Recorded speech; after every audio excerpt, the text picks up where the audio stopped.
drawn in the group of death, if you like, alongside Italy, Albania, Croatia as well. Went through them. They then beat Germany, arguably the second best team that we've seen in this tournament. Beat France, the favourites. England, the other favourites. Fair play. Yeah, they beat Italy as well. Yeah. They've beaten everybody, haven't they? Yeah. Croatia, yeah. They've gone through the card, haven't they? They did everything asked of them. And also, I was at the Germany game, and Germany tried to kick him off the pitch in the first half, and he stood up to that as well. So they've beaten teams with their passing. They've also stood up to the physical intimidation. You talked about, Aymeric Laporte. I think he's been outstanding this tournament. And again, he's a guy that was ruled, was cast away by Man City. Dani Olmo, for me, is a great little player. So Spain have got everything. They can pass, they can hold their own in terms of like physicality, and they've got some great young players coming through. So I'm not sure we're going to have a kind of an era of dominance like we had, in 2008, 10 and 12. Because I think there are other nations there that can beat them. But Spain, Spain has got an incredible streamline of talent, haven't they? And the clubs are great as well. So it's going to be really hard for anybody to overtake Spain in the next few years. I mean, you looked at the crowd, and in the stands you've got Pedri, who's a youngster. You've got Gavi, who's younger, who couldn't make it, who have been injured. So they're going to come in. Dani Olmo's young. Rodri can still play. Fabian Ruiz. You need a number 9. They need a number 9. But I mean, there's a lot. Everybody in the world needs a number 9. Needs a number 9. That's the problem. And we thought we had the best one. Oh yes. Our one was the best. Ours was broken. Why? But he was slightly broken. Sorry, he's still the best. I know. Comparing to the others, he's still the best. He just looks way off. Harry Kane is the best striker in the world. Because I don't have any comparison. Yeah. Fulkrug could be maybe, but he doesn't even play for Germany. And of course, you're not going to compare him to, as you say to me before, Klose, because Miroslav Klose was a fantastic striker. We have a lack of, in the world, of good striker. That's Harry Kane could barely move. I know. He was what tight, the hell? I mean, all through the tournament. Yeah. I mean, I know he didn't get much. And this is, again, like conversations we've had about Cristiano Ronaldo, we had about Eden Hazard. Back, I don't think he's not quite there. No, I know he's not quite there, but surely these are managers who are just scared, blinkered, or hopeful. Like, how would you... I think hopeful. That it'll turn. I think hopeful. And I think that's how he was with his team selection. Hopeful that front four would do all of a sudden click. And it didn't. And guys are playing out of position. Foden played most of the tournament out of position. Bellingham played some... And I agree with Augie. None of them, including Bellingham, were great. Bellingham did get a couple of hugely important goals. Well, one hugely important goal. But none of them even got close. Maybe Saka, to an extent, but none of them got close to their club form. None of them. No. Declan Rice as well. Compared to the Spanish side, who almost eclipsed their club. Who virtually eclipsed them. Can I make it just... They lost Pedri, they lost Rodri. Yeah. And they had Olmo, they had everybody. Yeah. Again, I go back to Cucurella today.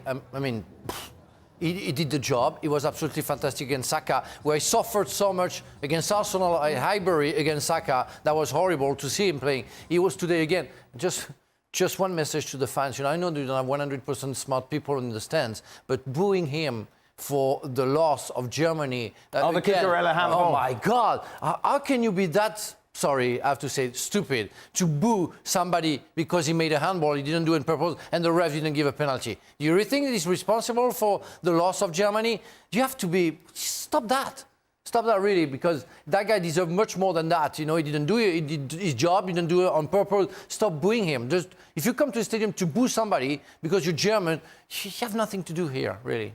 And what was positive today, I thought, with Spain winning, is that Lamine Yamal didn't have his best game. No. He had 2 big chances late on, yet they still win. It would have been hard to see him suffer, if Spain lose. Nico Williams was given man of the match, wasn't he? He was the star player. Yeah, he took it brilliantly. Semi-final, that was Lamine Yamal. Yeah. And Nico, we didn't see too much. He was up against Kyle Walker today, which is always a very difficult task. But he was every time he got the ball, I think Craig said it before, turn, attack Kyle Walker, turn, attack Saka. Yes, he comes back sometimes, but at least he went forward, get into the right areas and then get a bit of help off your mate. And his goal was indicative of how he's played in this tournament. So it wasn't about Lamine Yamal today. No. He struggled at times. It was about the other youngster. But that was funny. And you can see now maybe Barcelona will have to try and get the checkbook out to try and bring him in, won't they? Because they probably need him. At 1-0, you see Lamine Yamal saying to the other player, calm down. Oh, yeah. I mean, that cracked me up. Yeah, the guy, 17 years old. Guys, calm down. I thought Luke Shaw did a good job on him, particularly in the first half. True. For a guy that hasn't played since February, and we talked about the physicality of the game for a youngster, and I think you saw a little bit of that in the first half because Shaw's a big, maybe too big at times, but he's a big unit. Oh. But I mean, he had, look, you couldn't make it up, could you? Finishing your homework, your exams in a hotel in Germany, having a breakout season for your club, and it's Barcelona, by the way, it's not some Gubbins team. Yes. And then, you know, making your debut for your country, whenever that was, as a 15 or 16-year-old, and then, you know, scoring this magnificent goal against France in a huge, huge game, and been the one that everybody's talking about, and then winning the European Championships. I mean, he didn't play badly, he just didn't light it up like he has. Could have had himself a couple of goals, but others have chipped in, and you just felt that everything that Spain did, they were understanding of what each other were doing, the movement.